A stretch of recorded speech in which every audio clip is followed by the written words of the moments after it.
Good afternoon, Good afternoon. students. Okay, wait एक minute wait करो.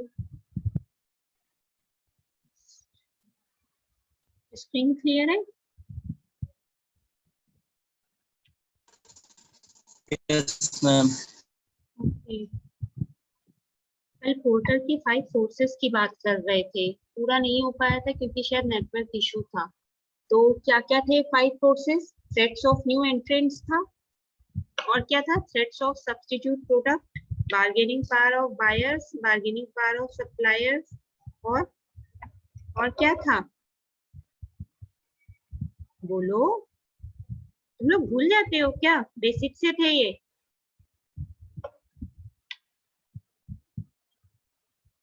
Rivalry among competition भूल गए. एक दिन पहले का पढ़ाया हुआ कुछ भी याद नहीं है. तो क्या कहा जा रहा था? बार्गेनिंग पावर ऑफ सप्लायर्स पे बात चल रही थी. Bargaining power of suppliers also described as the market of. Good afternoon. Good afternoon. थोड़ा सा जग जाओ तुम लोग, दिन हो गया है. ठीक है. इसमें क्या क्या सोर्स ऑफ हो सकता है? Supplier of raw materials, components, labors and services to the firm can be a source of power over the firm when there are few substitutes. Okay, like potential factors में क्या क्या थे जो कल बात कर रहे थे? Supplier की switching cost, ठीक है, और क्या है? Differentiation of inputs means degree of differentiation of inputs, impact of inputs on cost or differentiation, और क्या था? Presence of substitute inputs, strength of distribution channel, supplier concentration to firm concentration ratio, ठीक है, employ solidarity means labour union, supplier competition means the ability to forward vertically integrate and cut out the buyer. Next क्या था? Last जो हमारा था fifth force, वो था rivalry among competition. जितनी भी इसके पोटेंशियल फैक्टर क्या क्या थे? Sustainable competitive advantage through innovation. हमें अपने कॉम्पिटिटर से कॉम्पिटिटिव एडवांटेज लेनी है by providing innovative products to our customers. ठीक है. ऑनलाइन और ऑफलाइन जितनी भी तरीके की कंपनीज मार्केट में लिस्टेड हैं, ठीक है, उनके बीच का कंपटीशन, ये भी एक पोटेंशियल फैक्टर था. नेक्स्ट क्या था? Level of advertising expense. जो भी एडवर्टाइजिंग एक्सपेंसेस हो रहे हैं फर्म में, वो किस डिग्री के हो रहे हैं.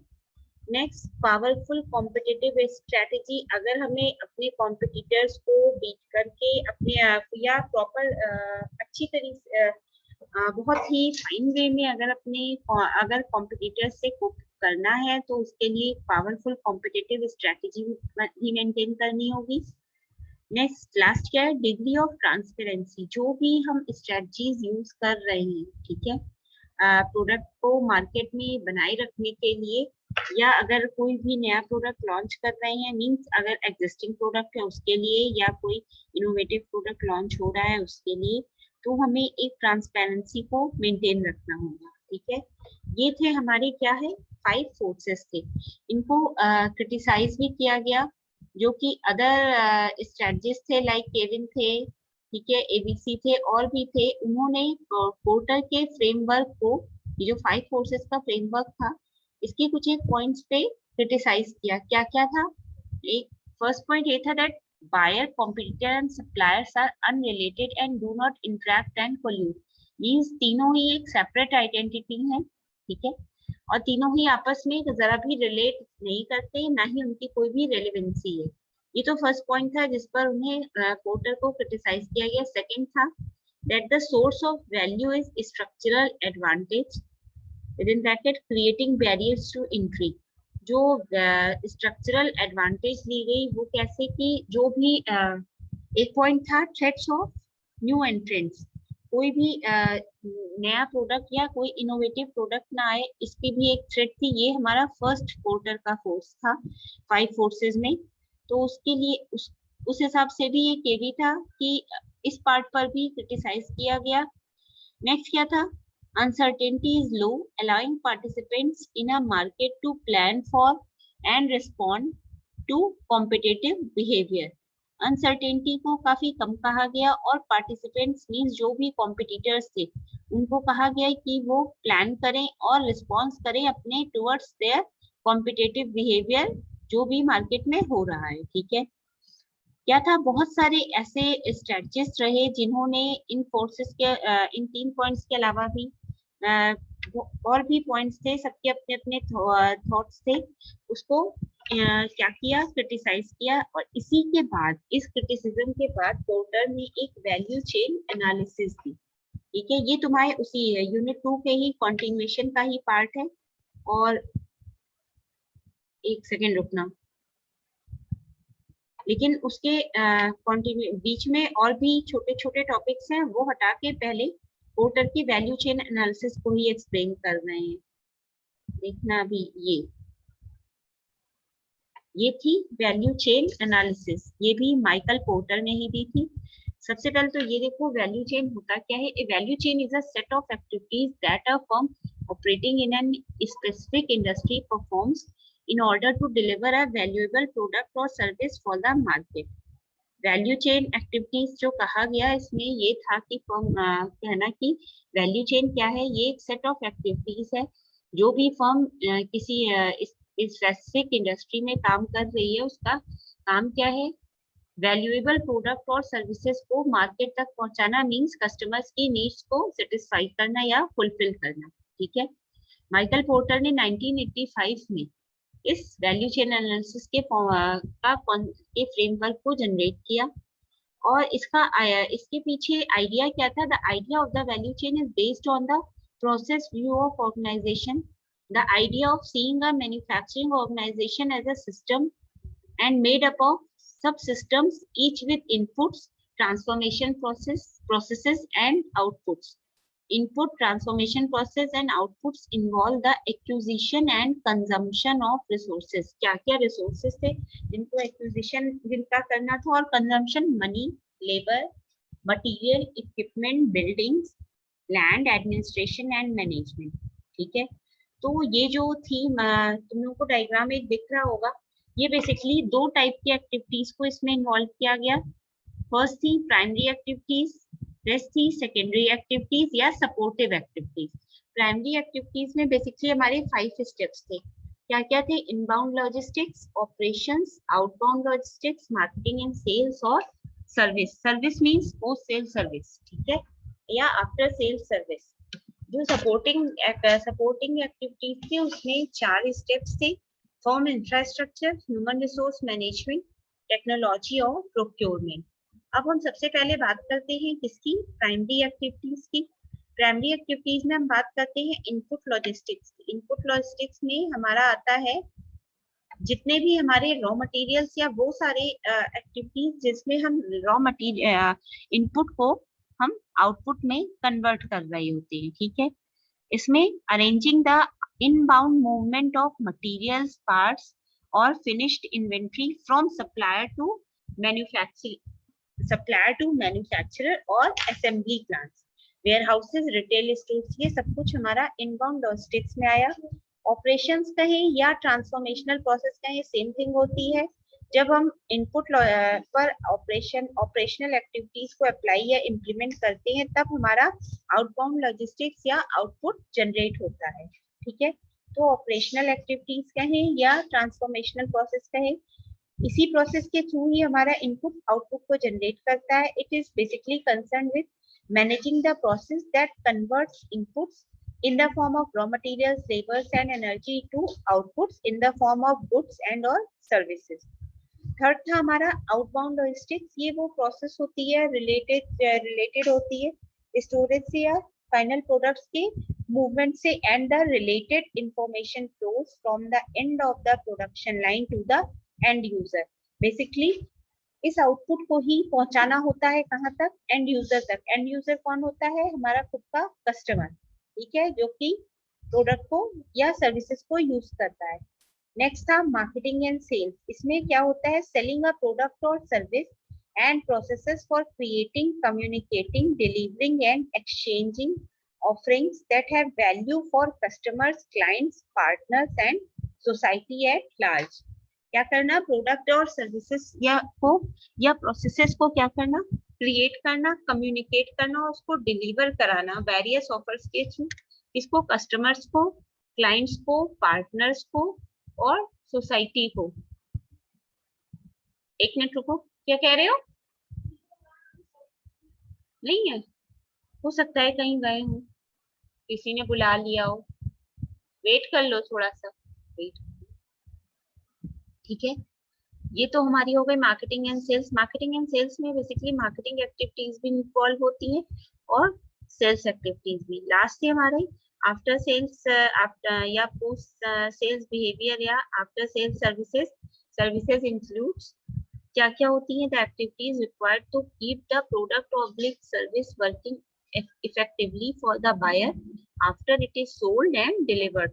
जब कोई प्रोडक्ट बिक जाता है या डिलीवर हो जाता है, उसके बाद उसे जो पोस्ट सेल सर्विसेज या आफ्टर सेल सर्विसेज प्रोवाइड कराई जाती है। ये जनरली जितने जैसे बड़ी आइटम्स होते हैं लाइक हैवी इलेक्ट्रॉनिक अप्लायंसेस या फोर व्हीलर्स, ऑटोमोबाइल इंडस्ट्री की जनरली हम बात करते हैं, ऐसे प्रोडक्ट्स पे प्रोवाइड की जाती है। ठीक है, सपोर्ट एक्टिविटीज हमारी क्या होती है, इसमें हमारी फर्स्ट स्टेप होता है प्रोक्योरमेंट। प्रोक्योरमेंट में बेसिकली हम गुड्स या सर्विसेज के एक्विजिशन की बात करते हैं, means work from an outside external source. ठीक है, नेक्स्ट था हमारा ह्यूमन रिसोर्स मैनेजमेंट।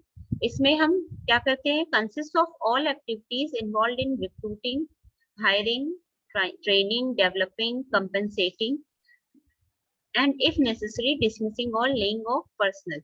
इसमें जो भी ह्यूमन रिसोर्स मैनेजमेंट में हम अपने ह्यूमन रिसोर्सेज या वर्कर्स या एम्प्लॉयज की बात करते हैं, जिनको हम क्या करते हैं, रिक्रूट करते हैं, हायर करते हैं या ट्रेनिंग प्रोवाइड कराते हैं, उनका डेवलपमेंट कराते हैं, उनको कॉम्पनसेशन देते हैं, और अगर जरूरी होता है तो उनको डिसमिस या जॉब से बाहर भी करते हैं। नेक्स्ट क्या है हमारा, technological development। Technological development, it pertains to the equipment, hardware, software, procedures and technical knowledge brought to bear in the firm's transformation of inputs to outputs। Technological development means use of updated technology, जिससे कि हम input को output में convert करते हैं various technical knowledges के through. Last हमारा है infrastructure. It consist of activities such as accounting, legal, finance, control, public relations, quality assurance and general management। Support activities basically हमारी ये चार होती हैं और प्राइमरी एक्टिविटीज होती हैं। देखो ऊपर तुम्हें इसका डायग्राम दिख रहा होगा, ठीक है, ये होता है ऊपर। सबसे पहले आती हमारी सपोर्ट एक्टिविटीज है और जो इनका नीचे के साइड बॉटम में हमारी प्राइमरी एक्टिविटीज रहती हैं। जो राइट साइड की स्पेसिंग होती है उसको हम मार्जिन से डिनोट करते हैं। ठीक, इसमें बेसिकली क्या होता है, प्राइमरी एक्टिविटीज और सेकेंडरी एक्टिविटीज को शामिल तो किया जाता है, और लेकिन सपोर्ट एक्टिविटीज है वही हमारी क्या है, सेकेंडरी एक्टिविटीज भी होती है। Without secondary activities primary activities can not work. ठीक है, इसलिए पहले हम सपोर्ट एक्टिविटीज को स्पेस देते हैं। ठीक है, अच्छा, इसके साथ इन टॉपिक्स के बीच में और भी बहुत सारे छोटे छोटे टॉपिक हैं, लाइक जेनरिक स्ट्रेटजीज की भी बात कर रहे हैं पोर्टल के। वेट करना 2 मिनट।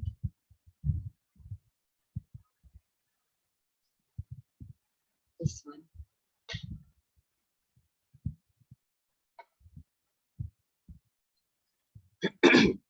माइकल पोर्टर ने वेरियस जेनरिक स्ट्रेटजीज भी प्रोवाइड कराई, like cost differentiation, cost leadership, focus strategy. ये सारी स्ट्रेटजीज बेसिकली थी जो भी प्रोडक्ट ऑलरेडी एग्जिस्ट कर रहे हैं मार्केट में, या हो सकता है उन्हीं प्रोडक्ट का ही कोई भी एडवांस या इनोवेटिव प्रोडक्ट लॉन्च होने वाला हो, उन सब प्रोडक्ट्स या सर्विसेज से रिलेटेड। ठीक है, उसमें क्या था,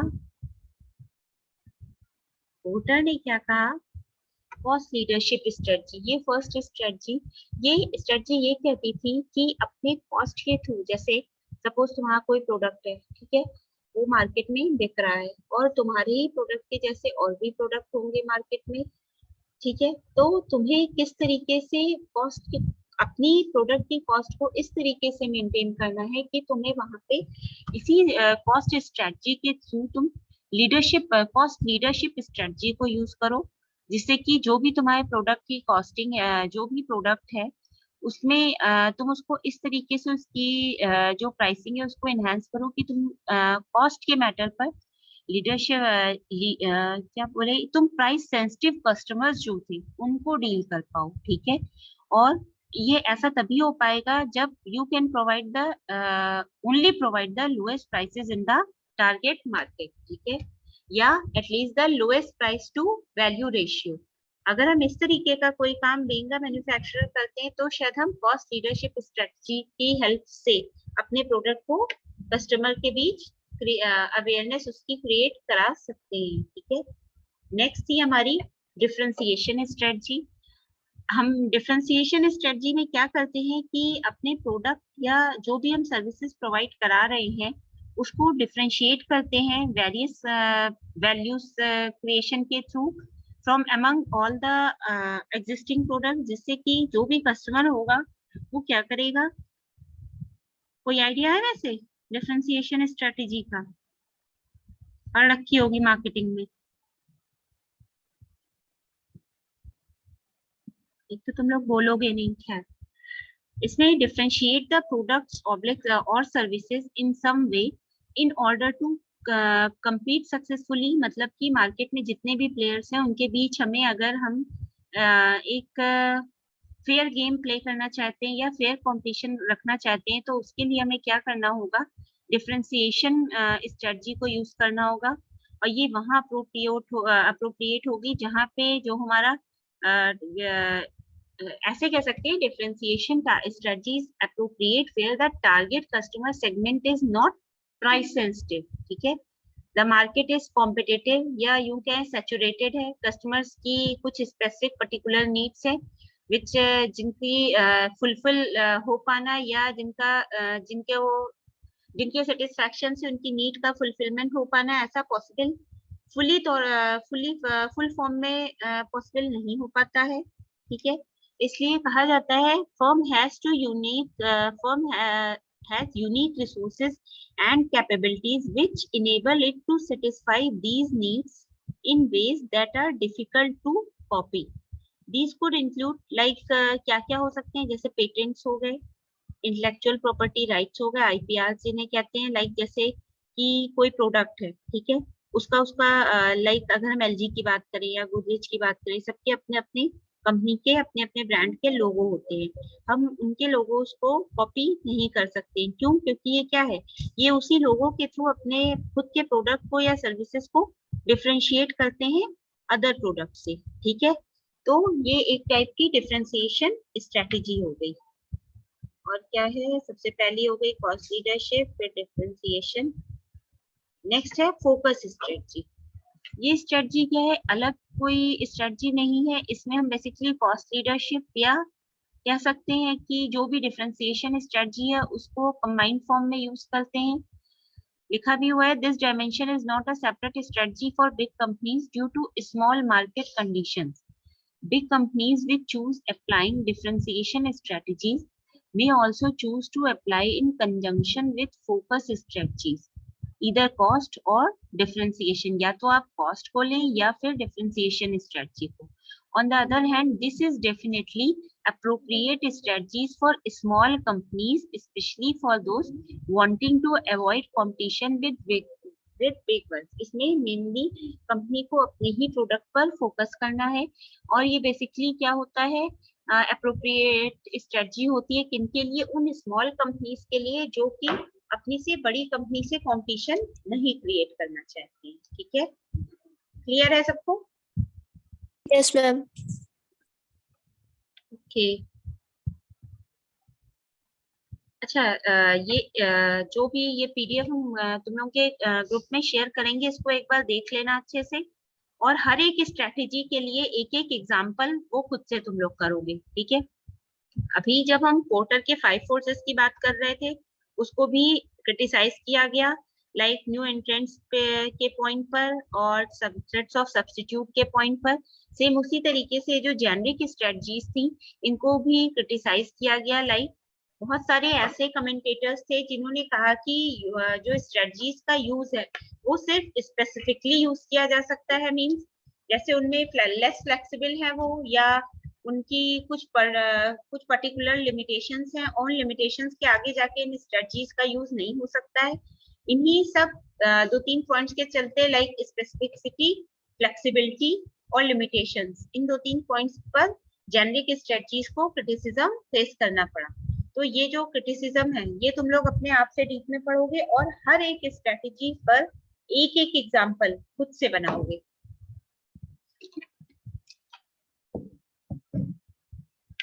अच्छा, नेक्स्ट है हाँ, कॉम्पिटिटिव एडवांटेज। कॉम्पिटिटिव एडवांटेज समझते हो क्या होता है? बोलो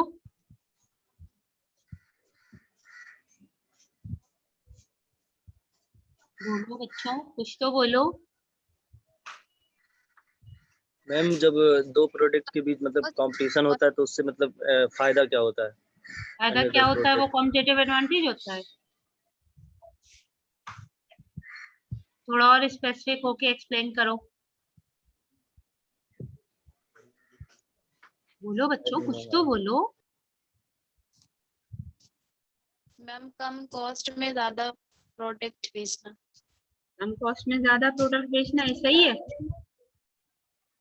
गलत है। नाम से पता लग रहा है कॉम्पिटिटिव एडवांटेज, जब हम कंपटीशन से एडवांटेज गेन कर पाए। लाइक हमारा प्रोडक्ट है, ठीक है, मार्केट में कोई मेरा राइवल कॉम्पिटिटर है, उसका भी प्रोडक्ट है मार्केट में, ठीक है। अब हमें क्या करना है कि जब हम मार्केट में हैं, हम ये भी देखना है कि बहुत सारे प्रोडक्ट्स हैं, हमारा कॉम्पिटिटर भी मार्केट में ही लिस्टेड है, उसका भी प्रोडक्ट। तो हम क्या करते हैं, हम ये देखते हैं, हमें अपनी स्ट्रेटजीज तो पता होती है, ठीक है, हम साथ ही साथ अपने क्या करते हैं, कस्टमर की अपने कॉम्पिटिटर की स्ट्रेटजीज पर भी ध्यान रखते हैं, ठीक है, और उस स्ट्रेटजीज को फॉलो ध्यान रखते हुए ही अपनी स्ट्रेटजीज को में डिफरेंशिएशन लाते हैं। यही डिफरेंशिएशन ही जो होता है यही कहलाता है कॉम्पिटिटिव एडवांटेज। अब कुछ क्लियर हुआ? Yes ma'am. ऐसे बोला करो ना, जो टॉपिक हो उसको पहले देखो कह क्या रहा है। इसमें भी हमारी जेनरिक स्ट्रेटजीज वही है, कॉस्ट लीडरशिप है, डिफरेंशिएशन है, फोकस है। एक और स्ट्रेटजी है innovation strategy. Innovation strategy means ये होती है कि जैसे एग्जांपल से समझाते हैं। लाइक जैसे तुम्हें पता है तुम्हारा प्रोडक्ट मार्केट में बिक रहा है, ठीक, अच्छा, तुम्हें ऐसा महसूस हो रहा है कि day by day, day to day शायद रोज दो नए प्रोडक्ट तो मार्केट में लॉन्च हो ही रहे हैं, तो इसका असर कहीं ना कहीं जो ऑलरेडी एग्जिस्टिंग प्रोडक्ट्स है उनकी सेल्स पर आता ही है। ऐसे में क्या करना चाहिए हमें, हम इनोवेशंस या अपने प्रोडक्ट में कुछ इन्हांसमेंट करके एक नया, सेम एग्जिस्टिंग प्रोडक्ट में ही कुछ नया एक इनोवेटिव प्रोडक्ट को लॉन्च करते हैं। यही हमारी कहलाती है इनोवेटिव या इनोवेशन स्ट्रेटजी, ठीक है। नेक्स्ट हमारी एक और स्ट्रेटजी दे रखी है ऑपरेशनल इफेक्टिवनेस स्ट्रेटजी। ये क्या है, इसका गोल क्या होता है, main objective? The goal of operational effectiveness as a strategy is to perform internal business activities better than competitors. हमारे कॉम्पिटिटर्स जैसे भी काम कर रहे हो उनसे बेटर वे में हमें इंटरनल बिजनेस एक्टिविटीज को अपनी परफॉर्म करना है, जिससे हमारी कंपनी जो है वो इजी वे में और कम से कम वक्त में मार्केट में जो भी स्ट्रेटजीज हैं उनको उनसे कोप अप करके आगे बढ़ सके और मैक्सिमम प्रोडक्टिविटी जनरेट कर सके, जिससे उससे ज्यादा प्रॉफिटेबिलिटी क्या हो, अचीव करे, ठीक है। It improves the characteristics of the company while lowering the time it takes to get the products on the market with a great start, ठीक है।